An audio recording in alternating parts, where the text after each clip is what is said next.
जय हिंद दोस्तों यहाँ पर हम लोग सीटेट की मैथ्स कंप्लीट करते हैं, जिसके अंतर्गत सीटेट के जो प्रीवियस ईयर एग्जाम्स हुए हैं उसमें जो मैथ्स के क्वेश्चन आए हैं उन्हें डिस्कस करते हैं यहाँ पे। तो आज के इस वीडियो में हम लोग यहाँ पर डिस्कस करेंगे सीटेट का जो 16 दिसंबर 2021 को पेपर फर्स्ट हुआ था उसमें जो मैथ्स के क्वेश्चन आए थे, जो ऑनलाइन एग्जाम हुआ था उसमें जो मैथ्स के क्वेश्चन आए थे उन्हें यहाँ पे डिस्कस करेंगे। ठीक है, तो आइए देखते हैं कि कौन कौन से क्वेश्चन आए थे और उनको हम लोग किस तरीके से हल कर सकते हैं। तो क्योंकि जो सीटेट के पेपर होते हैं उसमें प्रीवियस ईयर एग्जाम्स के पैटर्न के आधार पे क्वेश्चन पूछे जाते हैं, तो यहाँ पर देखने वाले हैं। देखिए पहला क्वेश्चन इसमें दे रखा है, यदि 6 और 7 का लासा एक्स वाई के लासा के का आधा है और यदि x का मान 12 है तो y का मान ज्ञात कीजिए। यहाँ पर दे रखी है दो संख्याएं 6 और 7, इनका लासा बोल रहा है x y के लासा का आधा है। ठीक है, और यदि x की वैल्यू 12 है तो y का मान हमें निकालना है। तो दोस्तों एक चीज़ आपने पढ़ी होगी, दो संख्याओं का जो गुणा होता है वो उनके लासा और मासा के गुणनफल के बराबर होता है। जिसे मान लेते हैं दो संख्याएं x और y, यहाँ पर देखिए क्योंकि y का मान पूछ रहा है, x का मान हमें पता है, तो दो संख्याएं x और y हैं। तो मान लेते हैं जो x और y इनका जो गुणनफल होगा वो इनके जो लासा होगा, ठीक है, और इनका जो मासा होगा, मासा इनका जो गुणनफल होगा उसके बराबर होगा। अब दूसरे देखते हैं, कह रहा है 6 और 7 का लासा, इसका लासा एक्स वाई के लासा का आधा है। मतलब जो एक्स और वाई का लासा होगा, एक्स कॉमा जो वाई का एलसीएम होगा, ठीक है, लासा उसका जो आधा करेंगे तो वो बराबर होगा 7 कामा 6 का लासा। ऐसा इन्होंने दे रखा है। अब हम क्या करते हैं, क्योंकि इनका हमें लासा नहीं पता है तो इनका लासा देखो, इनका जो एलसीएम होगा उसका आधा बराबर होगा इसका इसका एलसीएम। देखो 7 और 6 यानी कि 6 और 7 या 7 और 6 का जो लासा होगा आपको पता है, क्योंकि ये दोनों एक दूसरे से नहीं कर सकती, इसलिए इनका लासा जो होगा 6 7 42 हो जाएगा। ठीक है, ये इन दोनों यहाँ पर ये वाला जो एलसीएम है वो हम निकाल सकते हैं, क्योंकि इसका हम दो एक मान के यहाँ पे मल्टीप्लाई करेंगे क्रॉस। ठीक है, तो ये देखिए एलसीएम बराबर हो जाएगा 42 दूना 84। तो ये जो एलसीएम आएगा इन संख्याओं का एक्स और वाई का वो 84 हो जाएगा। अब देखिए एक्स और वाई का एलसीएम मिल गया हमें 84, ये एक्स कॉमा वाई का जो एलसीएम है वो 84 है। देखो एक्स का मान है और वाई का मान है, इनका लासा दे रखा है आपका 84। तो यहाँ पर दे रखा है x इक्वल्स टू 12, एक्स का मान है आपका 12 कामा वाई बराबर 84 इनका लासा है। अब आप देखो x और y ऐसी दो संख्या, क्योंकि ऑप्शन में हमें दे रखी हैं, यहाँ पर 6 है तो 12 और 6 का अगर लासा निकालेंगे तो 12 ही आएगा। 24 और 12 का लासा निकालेंगे तो आपका आएगा 24 ही, क्योंकि 24 12 का पहाड़ा 24 में लग रहा है तो 24 ही आएगा। और 18 और 12 का लासा निकालेंगे तो कभी भी 84 नहीं निकलेगा, क्योंकि 12 18 का लासा कभी 84 आएगा नहीं। 7 और 12 का लासा आप निकालेंगे तो 12 सत्ती 84 आ जाएगा। ठीक है, तो यहाँ पर 12 और 7, तो दूसरी संख्या, एक संख्या अगर 12 है तो दूसरी संख्या 7 होगी, तभी इनका जो लासा आएगा, ठीक है, वो आपका 84 आएगा। 12 सत्ती 84 ये हो सकता है। तो यहाँ से हम निकाल सकते कि दूसरी संख्या होगी वो 7 होगी। आइए अब अगला क्वेश्चन करेंगे। निम्नलिखित, देखिए ये क्वेश्चन है, निम्नलिखित में से सबसे अच्छा सन्निकट मान कौन सा है। सबसे अच्छा सन्निकट मान पूछ रहा है ना।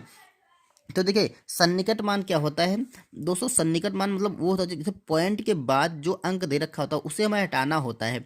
ठीक है, हटाना होता है तो क्या करेंगे, यहाँ पे ये जो पहले अंक दे रखा होता है इसमें अगर यहाँ पॉइंट के बाद संख्या आ रही है 9, जैसे लिखा है कोई संख्या, एक फॉर एग्जाम्पल आपको पता नहीं, जैसे लिखा है 1 पॉइंट, यहाँ पर लिखा है 5, तो हम इसको लिख देंगे 1 की जगह हम कर देंगे 2, क्योंकि ये संख्या 5 हो या उससे बड़ी हो तो हम यहाँ पर 1 बढ़ा देंगे तो ये हो जाएगा हमारा 2। अगर यहाँ पर लिखा है 1.43 ऐसे करके कुछ भी लिखा हो तो यहाँ पर क्या करेंगे, हम 1 ही रखेंगे। मगर सन्निकट मान अगर निकालो तो यहाँ पे 1 ही रखेंगे, क्योंकि ये संख्या यहाँ पॉइंट के जस्ट बाद वाली संख्या अगर 4 से बड़ी है, ठीक है, तो हम एक बढ़ा देंगे पहले वाली संख्या में। अगर 4 है या उससे छोटी है तो हम क्या करेंगे, वही रखेंगे। ठीक है, ये चीज़ अगर क्लियर हो गई होगी तो देखो इसका सन्निकट मान अगर हमें निकालना है तो देखो क्या हो जाएगा, 2.9 है। अब ये संख्या पॉइंट के बाद वाली 5 से बड़ी है तो इसको हम यहाँ पर एक बढ़ा देंगे तो ये हो जाएगा हमारा 3। ठीक है, गुणा यहाँ पर देखो 7 के बाद पॉइंट लगा है, पॉइंट के बाद जो संख्या है वो 5 से छोटी है। ठीक है, वो संख्या 5 से छोटी है तो हम 7 ही ले लेंगे, इसमें बढ़ाएंगे नहीं। तो ये हमारा 7 हो जाएगा। नीचे देखिए क्या हो रहा है, 11.5 है ना, तो यहाँ पर देखो 4 से बड़ी है या हमने बताया 5 या 5 से ज़्यादा हो पॉइंट के बाद संख्या, तो इसमें हम एक बढ़ा देंगे। तो यहाँ 11 की जगह क्या हो जाएगा, आपका 12 हो जाएगा। तो यही हमारा सन्निकट मान हो जाएगा। आप देख लीजिए ऑप्शन कौन सा मिल रहा है, 3 × 7/12, 3 × 7/12, ऑप्शन नंबर हमारा सी मिल रहा है। अगला क्वेश्चन दोस्तों दे रखा था, सुबह 6 बजे से दोपहर 3 बजे के बीच एक सही घड़ी के घंटे की सुई कितने अंश का कोण घूम जाएगी। यहाँ पर हमें पता करना है कि जो घंटे की सुई होती है, ये देखिए आपका ऐसे घड़ी बनी है। ठीक है, तो यहाँ पर मान लेते हैं 12 है, और यहाँ पर होगा 6, यहाँ पर होगा 3, और यहाँ पर होगा आपका 9। ठीक है, और घंटे की सुई की बात कर रहा है ना, तो घंटे की सुई कह रहा है सुबह 6 बजे। अगर सुबह 6 बजे होगा, ठीक है, तो घंटे की सुई होगी यहाँ पर। ठीक है, घंटे की सुई यहाँ पर होगी, हमें मिनट की सुई से नहीं मतलब है। घंटे की सुई सुबह 6 बजे से दोपहर के 3 बजे तक। अब सुबह से 6 बजे, सुबह 9 बजेगा, फिर 12 बजेगा, फिर दोपहर का 3 बजेगा। ठीक है, तो दोपहर यहाँ से घूम करके वो यहाँ पर आएगी, तो यहाँ से घूम करके वो आएगी यहाँ पर।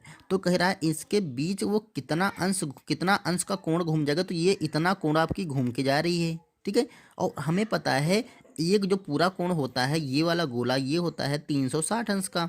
ठीक है, देखो यहाँ से वो यहाँ तक घूम के आई, मतलब देखो अगर यहाँ तक क्लियर कर लेंगे तो ये वाला एंगल आपका 180 अंश हो जाएगा, और ये वाला 90 अंश का हो जाएगा। ठीक है, तो 180 और 90 270 आपका हो गया। या ऐसे आप देख सकते हैं, ये वाला जो कोण बचेगा वो 90 अंश का बच जाएगा। तो यहाँ पर पूरा टोटल 360 होता है, तो इसमें से 90 हम घटा देंगे तो ये आपका बचेगा, ये देखो 16 से 7 9 गया तो 7 बचेगा, और यहाँ पर 2 बच गया, 270 अंश का कोण ये घूम जाएगी। ठीक है, तो ऑप्शन देखिए, ऑप्शन 270 सी लगा देंगे। और दूसरा दोस्तों, अगर आपको याद करना तो जो घड़ी की घंटे की सुई होती है, ठीक है, तो एक घंटे में जो अंश घूमती है वो 30 अंश का कोण घूमती है। घड़ी की सुई घंटे की जो होती है वो 1 घंटे में 30 अंश का कोण घूमती है। अब यहाँ से देखिए सुबह 12 बजे से दोपहर के 3 बजे के बीच जो घंटे की सुई घूमेगी, तो देखिए यहाँ से 9 बजा तो 6 घंटे, यहाँ देखिए 6 7 8 9 3 घंटे हो गया। 6 से जब दोपहर के 12 बजेगा तो 6 6 12 6 घंटे का समय हो जाएगा, और 12 से 3 बजेगा तो 3 घंटे यहाँ पर हो जाएगा। तो यहाँ देखिए ये वाला टाइम 6 घंटे होगा, यहाँ वाला टाइम 3 घंटे होगा। तो टोटली वो यहाँ से और यहाँ आने में 9 घंटे का समय लगाएगी। ठीक है, 9 घंटे का समय लगाएगी, और 1 घंटे में घूमती है 30 अंश, तो 9 घंटे में कितना हो जाएगी, 9 घंटे में होगी, और 30 को मल्टीप्लाई कर देंगे 9 से, तो ये आएगा 9×3 = 27, मतलब 270 अंश। तो हम ऐसे भी निकाल सकते हैं, आपको जैसे सुविधा हो वैसे हम निकाल सकते हैं। तो ऑप्शन नंबर हम सी लगा देंगे। आइए अगला क्वेश्चन करते हैं।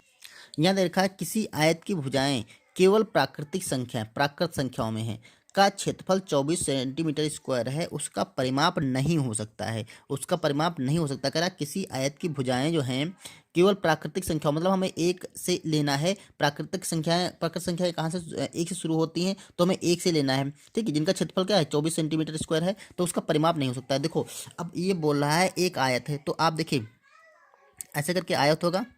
ठीक है, जिसकी भुजाएं केवल प्राकृतिक संख्या, जिसका क्षेत्रफल 24 सेंटीमीटर स्क्वायर है। तो देखिए जब क्षेत्रफल होता है किसी आयत का, तो वो होता है लंबाई गुणा चौड़ाई, यानी कि लेंथ और ब्रेड्थ की गुणा करेंगे, लंबाई गुणा चौड़ाई होता है। तो देखो अगर 24 सेंटीमीटर ये स्क्वायर है क्षेत्रफल, तो इसको देखो 24 सेंटीमीटर स्क्वायर को हम दो तरीके से लिख सकते हैं। एक तो लिख सकते हैं 1 × 24, मतलब 1 सेंटीमीटर लंबाई हो और 24 सेंटीमीटर, सॉरी 24 सेंटीमीटर लंबाई हो और 1 सेंटीमीटर चौड़ाई हो। दूसरा देखो, दूसरा हम ऐसे बना सकते हैं, दूसरा 24 को ऐसे लिख सकते हैं 2 × 12, मतलब 2 सेंटीमीटर उसकी चौड़ाई हो और 12 सेंटीमीटर उसकी लंबाई हो। दोस्तों इसको ऐसे चेंज कर लेंगे हम, देखिए यहाँ पर हम लिख देंगे हम चौड़ाई गुणा लंबाई, क्योंकि लंबाई ज़्यादा होती है ना, तो चौड़ाई पहले हमने लिखा है तो चौड़ाई को पहले मान लेते हैं। तो क्षेत्रफल का होता है चौड़ाई गुणे लंबाई या लंबाई गुणे चौड़ाई। तो यहाँ पर 2 सेंटीमीटर उसकी चौड़ाई है और 12 सेंटीमीटर लंबाई, तो ये 12 हो गई और ये 2 हो गई। तीसरा हम लिख सकते हैं यहाँ पर 3 सेंटीमीटर चौड़ाई, ठीक है, और 8 सेंटीमीटर लंबाई ले सकते हैं। 8 तो 24, ये भी बन जाएगा 24, ठीक है। तो तीसरा जो बनेगा वो हमारा बनेगा, ये है आपका 3 और ये है आपकी 8, ठीक है। तो ये भी 8 हो गया और ये भी 3 हो गया, ये तो आपको पता होगा, ठीक है।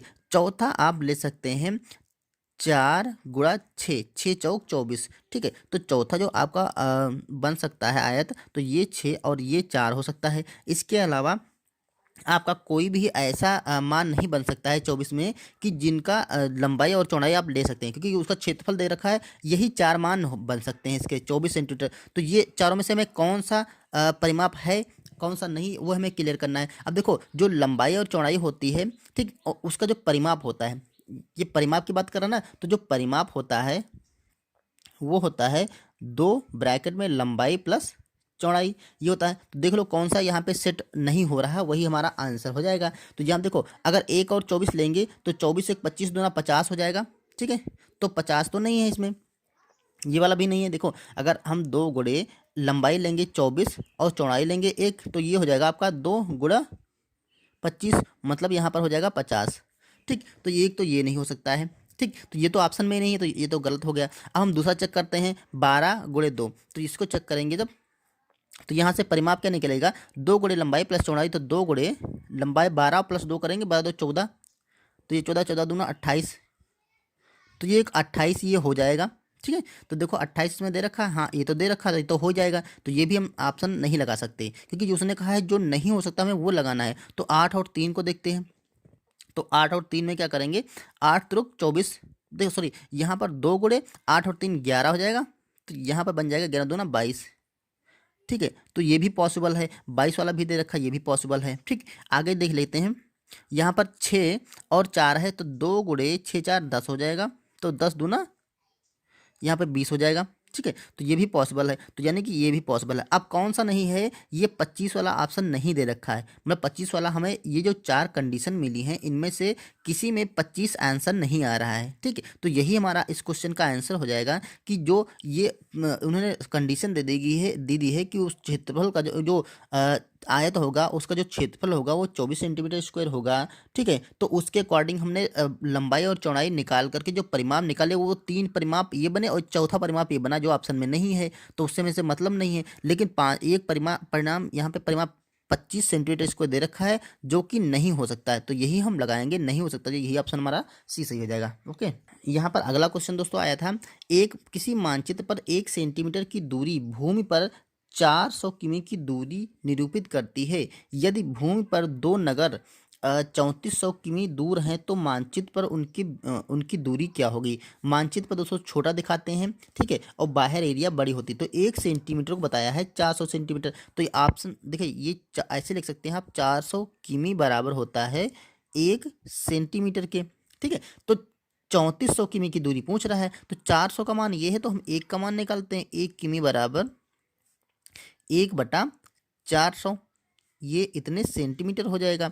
अब हमें निकालना 3400 का, तो इधर भी 3400 से मल्टीप्लाई कर देंगे, इधर भी 3400 से मल्टीप्लाई कर देंगे। देखो यहाँ पर हो जाएगा 3400 किमी बराबर 1/400 गुणे 3400, इतने सेंटीमीटर आ जाएगा। अब इसको कैलकुलेट करते देखिए, ये जो जीरो कैंसिल हो जाएंगे और 4 से कट करेंगे, तो 4 और 32, ठीक है। अब कितना बच जाएगा, आपका बच जाएगा यहाँ पे 2 बचेगा, ठीक है, 4 पंचे 20, तो ये आएगा आपका 8.5 सेंटीमीटर।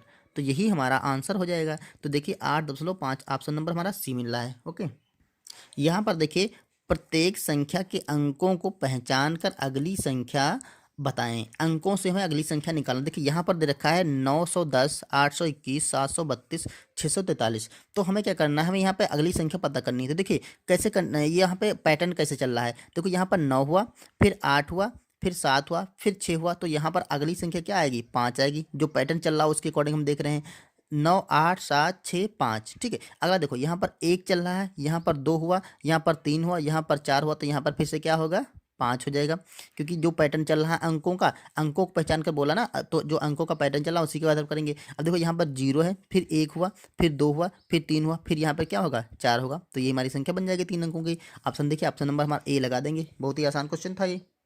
तो दोस्तों ये थे सीटेट के जो दिया गया पेपर था, ठीक है, उसमें से जो मैथ्स के क्वेश्चन आए थे, कुछ क्वेश्चन थे, शेष क्वेश्चन बचे हैं, तो हम अगले वीडियो में डिस्कस करेंगे। तो अब मिलते हैं। अगर दोस्तों वीडियो पसंद आए तो उसे लाइक कर दीजिए, चैनल पर नए हैं तो सब्सक्राइब कर लीजिएगा, ठीक है। चलिए मिलते हैं नेक्स्ट वीडियो में। Thank you.